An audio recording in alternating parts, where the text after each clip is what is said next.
নবী বলেন, হে যুবক তোরা বিয়ে কর। বলে ক্ষমতা নাই, সেক্স ক্ষমতা আছে, দৈহিক ক্ষমতা আছে, টাকা নাই বলে তুই বিয়ে করতে পাবি না। বলে আল্লাহ নবী আমার তো খুব ক্ষমতা আছে, স্ত্রীর কাছে যেতে ইচ্ছা করছে, আমার তো ক্ষমতা আছে। আল্লাহ নবী বলছে তোর কামাই নাই, বিয়ে করতে পাবি না। তাহলে সেক্স ক্ষমতা তাহলে কি হবে? বলতে ফালাইহি বিসসাম, তুমি রোজা রাখো। রোজা তোমার সেক্সের পাওয়ারকে কমিয়ে দেবে, যৌন ক্ষমতাকে কমিয়ে দেবে। এটা বিজ্ঞানী নবী মুহাম্মদ ছাড়া পৃথিবীর কেউ বলতে পারে না।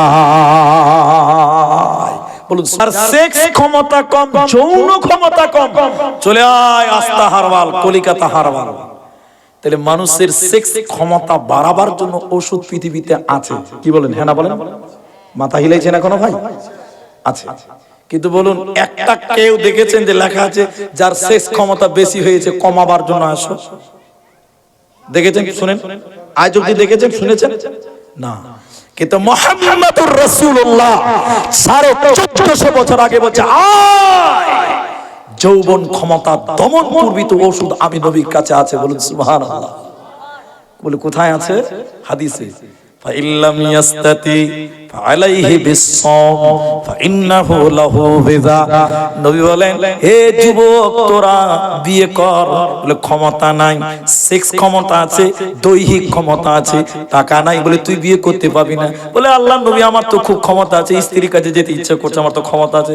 আল্লাহ নবী বলছে তোর কামাই নাই, বিয়ে করতে পাবি না। তাহলে সেক্স ক্ষমতা তাহলে কি হবে? বলতে ফালাইহি বিসসাম, তুমি রোজা রাখো।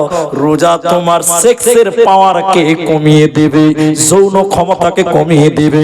এটা বিজ্ঞানী নবী মুহাম্মদ ছাড়া পৃথিবীর কেউ বলতে পারে না। বলুন সুবহানাল্লাহ। রোজা পুরুষের সেক্স ক্ষমতাকে দমন করতে পারে, যৌবন চাহিদাকে কমিয়ে দিতে পারে। একবার বলবেন না সুবহানাল্লাহ? আপনি কি ভেবেছেন? আল্লাহর রাসূল বলেছেন এই কথাটা। রোজা রাখলে কি লাভ? এবার মেয়েদেরকে হাদিসটা বলবো, শুনেলেন। আল্লাহর নবী বলেন, আল মারআতু ইযা সাল্লাত খামসাহা, যে মেয়েটা জান্নাতে যেতে চাইবে, সে মেয়েটা জান্নাতে যাবে। ওই মেয়েটাকে চারখানা আমল করতে হবে। আমি চারটা বলবো না, একটা বলছি, শুনে নাও। দ্বিতীয় নম্বর, ওয়াসামাত সাহারাহা, যে মেয়েটা রমজান মাসে সিয়াম পালন করো, রমজান মাসে রোজা রাখবে, ওই মেয়েটার জন্য জান্নাতের 8টা দরজা খুলে যাবে। ওই মেয়েটার কোনো চিন্তা হবে না। মা বোন, আপনারা রোজা রাখলে জান্নাতের 8টা দরজা খুলবে, তো একবার বলবেন না আপনারা সুবহানাল্লাহ? আপনি এখন আপনাকে যেটা বলতে চাই, পুলিশ সাহেব, রোজা তো বেটা ছেলেরাও রাখে, তো নবী বলেনি যে বেটা ছেলে তোরা রোজা রাখলে তোদের জান্নাতের গেট 8টা খুলবে? এটা নবী বলেনি। কিন্তু মেয়েদেরকে বললেন, তোমরা যদি রমজানের রোজা রাখো, জান্নাতের 8টা দরজা খুলে দিবে তোমাদের জন্য, যেটা ইচ্ছা ওই দরজা দিয়ে জান্নাত। সুবহানাল্লাহ, নারায়ে তাকবীর। এখন কথা হলো মুলি সাহেব, এরকম পার্থক্য বললেন কেন নবীজি? জানার ব্যাপার আছে, লজ্জা করবেন না। এই ছেলেগুলো নাবালক, এই ছোট ছোট ছেলে আছে, আমি খুব ক্লিয়ার বলতে চাইছি না। প্রতিটা সাবালিকা মেয়েদের মাসে একবার পিরিয়ড হয়, বুঝতে পেরেছেন? হায়েজ হয়। মাসে 4টা 5টা 6টা দিন রক্ত খারাপ বেরিয়ে যায়। যে মেয়েরা রমজান মাসে শরীর খারাপ হওয়ার কারণে, পিরিয়ড হওয়ার কারণে 4টা 5টা 7টা রোজা রাখলো না, হেরে আমার মা, ওরে আমার বোন, তোমার ওই রোজাগুলো মাফ করা হয়নি।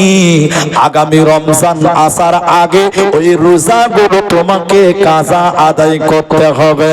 যে মেয়েরা ওই বাকি রোজাগুলো কাজা আদায় করবে, ওই মেয়েটাকে নবীজি বললেন জান্নাতের 8টা দরজা ওয়েলকাম জানাবে, যে দরজা ইচ্ছা ওই দরজা দিয়ে জান্নাতে যাবে।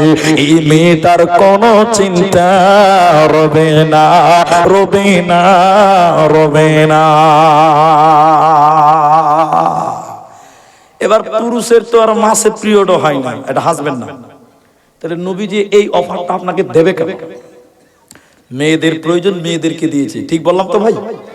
বুঝতে পেরেছেন কথাটা? এবার চলেন রোজার গুরুত্ব কি করতে হয় না, রোজা রাখলে কি করা যাবে না, কি করা যাবে হাদিসটা বলে। যারা বিয়ে করেছেন, নতুন বউ আছে বাড়িতে, অনেকে জানে না দিনের বেলায় আকাম করে বসছে।